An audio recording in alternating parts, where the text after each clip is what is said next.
ভিন রাজ্যে পরিযায়ী শ্রমিকের রহস্য মৃত্যু।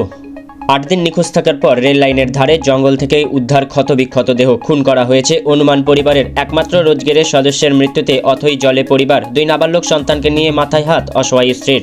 পাশে দাঁড়ায়নি প্রশাসন থেকে জনপ্রতিনিধি। ফের শ্রমিক মৃত্যুতে রাজ্যের কর্মসংস্থান নিয়ে তৃণমূলকে তোপ বিজেপির। পাল্টা বিজেপিকে কাঠগড়ায় তুলেছে তৃণমূল। রাজনৈতিক এই তরজায় অনিশ্চিত মৃত শ্রমিকের পরিবারের ভবিষ্যৎ। মৃত শ্রমিকের নাম আলমগীর আলম, বাড়ি মালদার হরিশ্চন্দ্রপুরের মশালদহ বাজারে। এলাকায় কোনো কাজ নেই, তাই পেটের টানে চেন্নাইয়ে কাজের জন্য গেছিলেন আলমগীর। 9 দিন আগে আরেকটি কাজের জন্য হায়দ্রাবাদ যাওয়ার কথা ছিল তার। ট্রেনে ওঠার আগে স্ত্রীর সঙ্গে ফোনে কথাও বলেন, কিন্তু তারপর থেকে তার আর কোনো খোঁজ নেই, পাওয়া যাচ্ছিল না ফোনেও। আশেপাশে থাকা তার সহকর্মীরাও স্থানীয় থানাতেও জানান।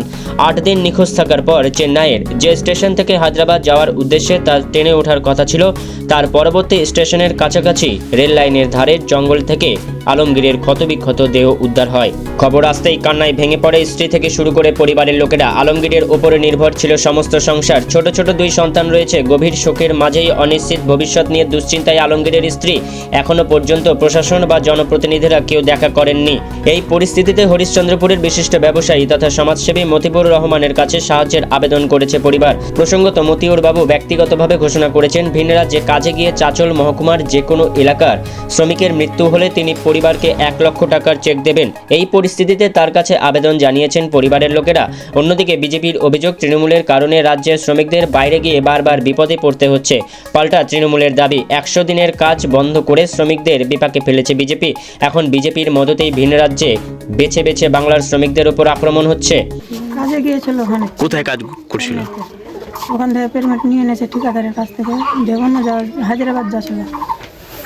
আমার সাথে 5টার আগে ফোন করেছিল, 4:45টার সময় কথা বলেছি যে ওখানে গেল। আমি ফের বললাম কি টাকা পয়সা আছে? হ্যাঁ আছে টাকা। তো আমাকে এখানে পাঠাইলে তো আমাকে দেবো না কিছু, আমাকে কিছু দিতে, আমি খরচ করতাম ওখানে যাবো। তো কিছু ঠিক আছে, সকালে পৌঁছবো তখন ছাড়বো, টাকা পাঠাবো। ঠিক আছে, এখন রাখছি, ট্রেনে উঠে ফোন লাগাবো। তারপরে আর কোনো খবর নাই? না, এরপরে আমি ফোন লাগাই, আমাকে বলেছে ফোন লাগাবো ট্রেনে উঠে।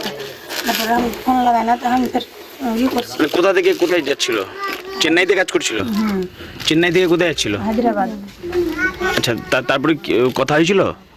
ট্রেনে ওঠার কথা হয়নি। এদিক থেকে ফোন রিসিভ করে না। ঋণ হয়েছে, ফোন রিসিভ হচ্ছে না। ওর সঙ্গে কি আর কেউ যাচ্ছিল? না, ওই একাই যাচ্ছিল। আমি একাই যাচ্ছি ওখানে। এখানে আমি কাজ করতে পারি না, অন্য জায়গায় যাবো। হ্যাঁ, খুঁজেছি, 8 দিন ভর খুঁজেছি, খুঁজে পাইনি। সব ফোনে সব ফোন লাগাই, ফোন ঋণ হয়, রিসিভ হয় না।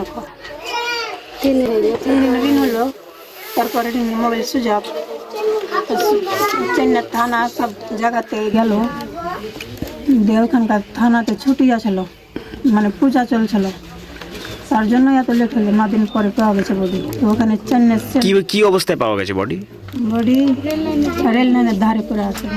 কি হয়ে গেছিল? হ্যাঁ, রেল লাইনের নিচে ওখানে সব জঙ্গল আছে, সব কিছু আছে, জঙ্গল মেলায় রকম বিক্রি। কেউ কি পাশে এসে দাঁড়িয়েছে এখন পর্যন্ত? না, না, একটা বাচ্চা আছে, গরিব খুবই। বাবা মা গরিব, আমিও গরিব। আপনারা তো জানেনই এখন রাজ্যের কি পরিস্থিতি। দেশে কাজের অভাব, রাজ্যে কাজের অভাব। কাজের সন্ধানে, গরিব ছেলে যেহেতু, কাজের সন্ধানে বাইরে কাজ করে খায়, সংসার চালায়। এবার বাইরে গিয়েছিল গত 1.5 মাস আগে, মানে চেন্নাইতে কাজ করার পর ওখান থেকে একটু ভালো কাজের আশায় ওখান থেকে হায়দ্রাবাদ যাচ্ছে। চেন্নাই থেকে। এবার সেখানে যাওয়ার দিন প্রায় কথাও হয়েছে, ট্রেনে ওঠার সময় কথা হয়েছে। এবার ট্রেনে যাওয়ার সময় রাস্তাতে, ট্রেনের মধ্যে ওর সাথে কী ঘটনা ঘটে আমরা সেটা সঠিক জানতে পারি না। এবার খোঁজাখুঁজি চলতে গত 7-8 দিন পরে তার মৃতদেহ রেল লাইনের ধার থেকে উদ্ধার হয়। সেটা আমরা আরপিএফের ক্যাম্পে গিয়ে আমরা জানতে পারি। আমার ভাইকে কেউ ধাক্কা দিয়ে খুন করেছে ট্রেন থেকে ফেলে। সঙ্গে কি কেউ ছিল নাকি? না, সঙ্গে কেউ ছিল না। অবস্থায় পাওয়া গেছে দেহ রেল লাইনের ধারে, মানে এমনি তো ওই সাইডে যা আমরা জানতে পারলাম যে রেল লাইনের ধারটা সবসময় জঙ্গল আর কাদামাক্তই থাকে, নোংরাই থাকে।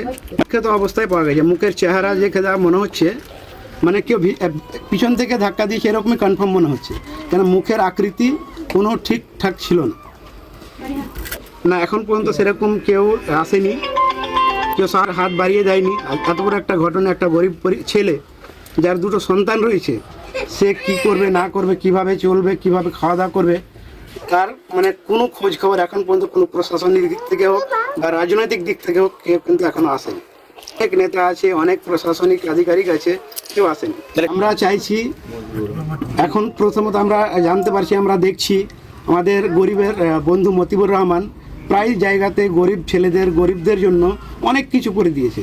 বাস আমি অনুরোধ করব আমাদের গরিবের বন্ধু মতিবুর রহমানের কাছে যে এই দুটো ছেলে, মানে বাপ হারা দুটো ছেলে, তাদের এখন বিশাল বড় একটা ভবিষ্যৎ রয়েছে। আমরা চাইবো ওই বাবার অভাবে, টাকার অভাবে এই ছেলে দুটো যেন নষ্ট না হয়ে যায়, যেন উনি আমার এই ছেলেগুলোর পাশে থেকে একটা উজ্জ্বল ভবিষ্যৎ তৈরি করে দিতে পারেন। বাস এইটুকু আশা করি। শুনুন, প্রথমে তো বলবো আমি 100 দিনের কাজ বন্ধ করে শ্রমিকদের বিপাকে ফেলেছে বিজেপির সরকারই। আমাদের যদি 100 দিনের কাজ চালু থাকতো তাহলে এই শ্রমিকরা বাংলা ছেড়ে ওই ভিন রাজ্যে যেত না। আর যারা আমি যে দেখতে পাচ্ছি বাংলার পরিযায়ী শ্রমিকরা যারা অন্যান্য রাজ্যে গিয়ে, বিজেপি শাসিত রাজ্যে গিয়ে যারা কাজের জন্য যাচ্ছে, তাদের নির্যাতন করছে বিজেপির সরকারই।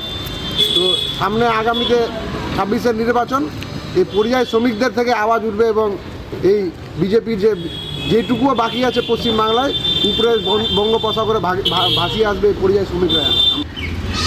আমরা দেখতেই পাচ্ছি যে কোনো বিজেপি শাসিত রাজ্যে বাংলার পরিযায়ী শ্রমিকদের উপরেই আক্রমণ করা হচ্ছে, মারধর করা হচ্ছে, নির্যাতন করা হচ্ছে। তো আমি বলবো এই পরিযায়ী শ্রমিকরাই আগামী দিনে এই বিজেপিকে উপরে ফেলবে। আগামী দিনে মানুষের জবাব দিবে, যেটুকুও বিজেপি পশ্চিমবাংলায় বেঁচে আছে সেইটুকুও উপরে একদম বঙ্গোপসাগরে বিসর্জন দিয়ে আসবে।